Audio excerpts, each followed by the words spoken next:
લુવાણા કળશ ગામના વતની અને માજી સરપંચ સમદાબેન ઝાલાજી સોલંકી દેવલોક થયા. એમને અંતિમ વિધિના દિવસે તેમના પુત્ર, તાલુકા પંચાયત સદસ્ય અને રામદેવ ગૌશાળા ટ્રસ્ટના પ્રમુખ નાનજીભાઈ ઝાલાજી સોલંકી અને નરસિંહભાઈ ઝાલાજી બંને પુત્ર દ્વારા આજે એમની માતૃશ્રીને અંતિમ વિધિના દિવસે લુવાણા કળશ ગામની રળાવું ગાયો અને રામદેવ ગૌશાળા કટી ધામ લુવાણા કળશ ગાયોને ઘાસચારા નિમિત્તે 1,11,000 નો લીલો ઘાસચાર ગાયોને આપશે, 4 લાખનો પક્ષીધર બનાવશે અને 11 ગોરી કબૂતરોને બાજરી આપશે. બંને ભાઈઓ દ્વારા એમની માતૃશ્રીના અંતિમ વિધિ દિવસે જે પ્રકારે ગાયોને દાન આપ્યું છે તો બંને ભાઈઓનો ખૂબ ખૂબ આભાર અને એમની માતૃશ્રીના આત્માને શાંતિ આપે અને એમની અંતિમ ક્રિયા નિમિત્તે ગાયોને અમૂલ્ય દાન આપ્યું તે ખરેખર ધન્યવાદને પાત્ર છે. તેમની માતૃશ્રીના અંતિમ વિધિના દિવસે અમૂલ્ય દાન કર્યું અને આ ભાગીરથ કાર્ય કરવા બદલ એમનો ખૂબ ખૂબ આભાર.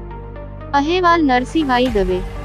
રામદેવ ગૌશાળા કટી લુવાણા કળશ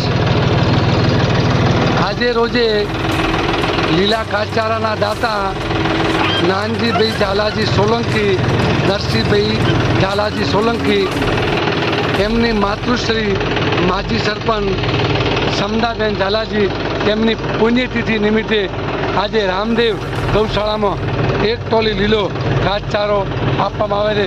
ખૂબ ખૂબ ધન્યવાદ મિત્રો. 44,000ની સાર 2 દિવસની અંદર આપવામાં આવી છે. તો દાતાશ્રીને ખૂબ ખૂબ ધન્યવાદ, અભિનંદન. જય હો ગૌ માતા.